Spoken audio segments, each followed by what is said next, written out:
Hey, what's going on, everybody? Hope you're all doing great today.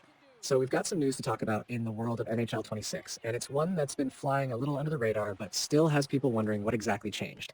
The latest patch, version 1.02, just dropped, and while on paper it doesn't look like a massive overhaul, it's one of those updates that quietly reshapes the way the game feels. You know the kind, no flashy new modes or crazy features, but the type that keeps the game from frustrating you mid-match or booting you out when you're about to win that crucial game in ESHL. Now, before anyone asks, no, this isn't some huge gameplay balance update with new deeks or revamped skating physics. It's mostly stability related, but that doesn't mean it's not important. In fact, sometimes these smaller patches are the ones that really determine whether the game feels smooth or makes you want to throw your controller through the wall. And with NHL 26, that's been a real conversation since launch. Because while EA nailed a lot of presentation and on-ice authenticity this year, some folks were getting bogged down by crashes, lag spikes, and random bugs that could completely wreck a session.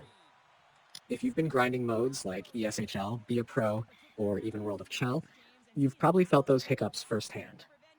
Dressing room crashes were easily one of the biggest pain points, especially when you're queued with your buddies, everyone's hyped up, and suddenly you're back on the main menu like nothing ever happened. That was the kind of thing that started to wear people down, because it wasn't just about losing a game, it was about losing time and momentum. That's the stuff this new update is quietly targeting. EA hasn't released a giant wall of patch notes this time, but what's confirmed is that it's focusing heavily on stability improvements and crash fixes. That's the key phrase here, stability, which probably means they're tweaking memory management, connection handling, and the code behind player sessions and menus. You can already feel it if you've been playing after the patch.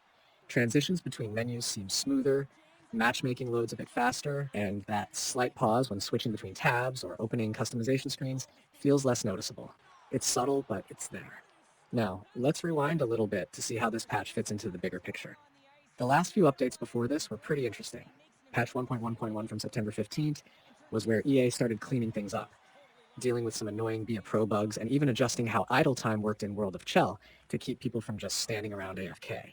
Then later in the month, another update came through that added new center ice art, updated uniforms, and some cool visual polish that made arenas feel more alive. And then in early October, a smaller hotfix targeted those 6v6 dressing room crashes that were driving everyone nuts. So what this new update really represents is a continuation of that polish process. NHL 26 launched in a much more stable state than some of its predecessors, but it still wasn't perfect. This patch feels like EA's way of fine-tuning the foundation before they start rolling out the more content-heavy updates, like when they bring new events or themed cosmetics to World of Chell. They're shoring up the technical side so that when those things arrive, they actually run properly.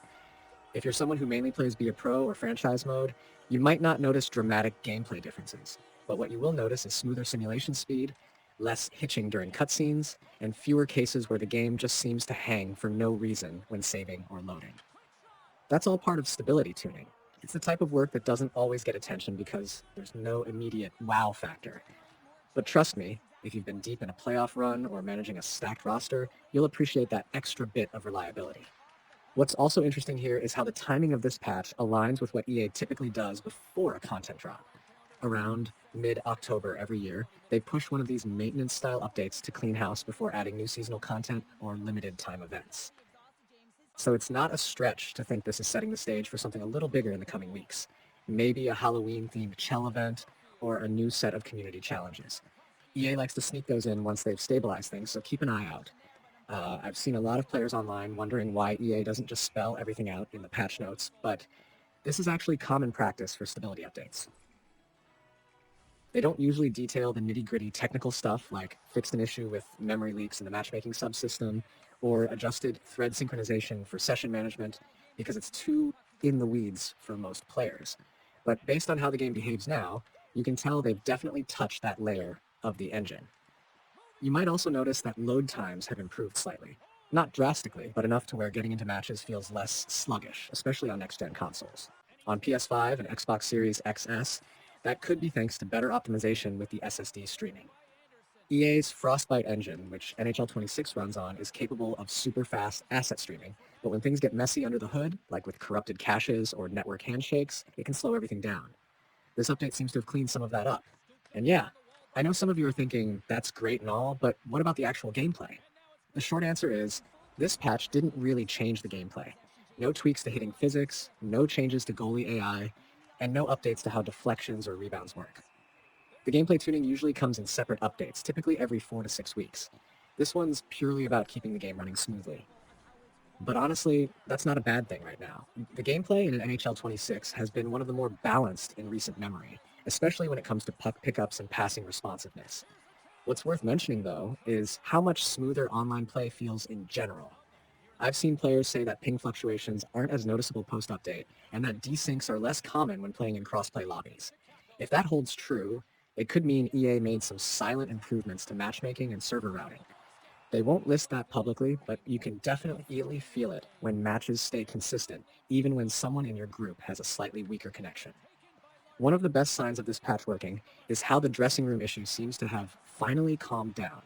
If you've been in ESHL for a while, you know exactly what I'm talking about. The group gets ready, everyone's waiting, and then one person's game crashes and the whole lobby dissolves. That's been happening since launch, and while the October 6th hotfix helped, this latest patch seems to have nailed it for good. I've been testing it with squads, and so far, no sudden disconnections or return to menu errors. Fingers crossed that holds. Now, if you're a PS5 user and you want to make sure you're on the latest version, it's pretty simple. Just simple. Just highlight the game on your home screen, press the options button on your controller, and choose Check for Update. If it says you're running version 1.02, you're good. That's the build everyone's on right now. And if you're on Xbox, the updates should have been automatic unless you have manual updates turned on, in which case just go into My Games and Apps, hit Manage, and then Updates. So what does all of this mean going forward? Well, it's actually setting a solid tone for NHL 26's post-launch support. EA has been way more proactive this year than in previous cycles. They're pushing patches faster, responding to player feedback more directly, and making it clear that they want to maintain a stable experience before expanding into bigger events and content drops. And that's something fans have been asking for years. Because when the foundation is solid, all those new jerseys, modes, and community events actually matter. This patch also shows that EA's listening to the smaller frustrations, the things that don't make headlines but affect everyday play. The freezing menus, the weird lag in the customization hub, the occasional audio cutouts during broadcast intros, those are the things that quietly ruin immersion, and you can tell they've been ironing them out. It's almost like they're finally treating this series like a live service that deserves consistent care, not just a yearly reset. It's kind of funny because when the patch first dropped, people were skeptical since the notes were so short. Everyone thought, oh great, another nothing update. But once you actually play, you realize how much smoother things are. Even in franchise, the sim engine feels less jittery. There used to be a delay when jumping between days or switching scouting views. Now it transitions faster. And those small things add up, especially when you spend hours building a team or grinding through seasons. So overall, this latest patch might not make headlines, but it's one of those quality of life updates that you'll feel the more you play.